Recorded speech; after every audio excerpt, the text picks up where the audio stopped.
தமிழ்நாடே எதிர்பார்த்துக்கிட்டு இருந்த ஒரு முக்கியமான வழக்குல இன்னைக்கு வந்து தீர்ப்பு வெளியாகிருக்கு. பொள்ளாச்சி பாலியல் சம்பவம் அவ்வளவு சீக்கிரம் யாரும் மறந்திருக்கவே முடியாது. அண்ணானை விட்டுருங்கண்ணா, அண்ணானை விட்டுருங்கன்னு அந்த பெண்கள் கதறி கூட அந்த கொடூரன்கள் அந்த பெண்கள் வந்து பாலியல் துன்புறுத்தல் பண்ணாங்க. அந்த வீடியோ வெளியாகி ஒட்டுமொத்த தமிழ் சமூகத்தையே ஈரக்கொலை வந்து நடுங்க வச்சது. 6 ஆண்டு காலம் நீதிமன்றத்தில் விசாரணை நடந்துகிட்டே இருந்தது. இந்த வழக்குல யாருமே இது வரைக்கும் பிறல் சாட்சியா மாறவே கிடையாது. அது மிக முக்கியமா வந்து அதை சொல்றாங்க. இப்போ வந்து தீர்ப்பு வந்திருக்கு. எல்லாருமே எதிர்பார்த்த அந்த தீர்ப்பு வந்து இன்னைக்கு வெளியாகிருக்கு.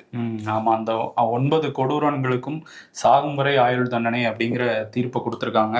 இதுல A1 சபரிராஜன், A2 வந்து திருநாவுக்கரசு, அதுக்கப்புறம் சதீஷ்குமார், வசந்த், பாபு, ஹெரோன் பால், மணிவண்ணன், அருளானந்தம், அருண்குமார், இவங்க எல்லாருக்குமே வந்து ஆயுள் தண்டனை விதிச்சு தீர்ப்பளிச்சிருக்காங்க. இன்னைக்கு அந்த க்ளோஸ்டு ரூம்குள்ளதான் இந்த வழக்கு தீர்ப்பெல்லாம் வழங்கப்பட்டது. வழக்கறிஞர்களும் குற்றவாளிகளும் தான் இருந்தாங்க. பத்திரிகையாளர்களுக்கெல்லாம் அனுமதி இல்லை. நம்ம நிருபர்கள்லாம் வெளியே இருந்தாங்க. அதுக்கப்புறம் வெளியே வந்து சிபிஐ வழக்கறிஞர் சுரேந்திர மோகன் தான் அந்த தீர்ப்பு விவரங்களை சொன்னாரு.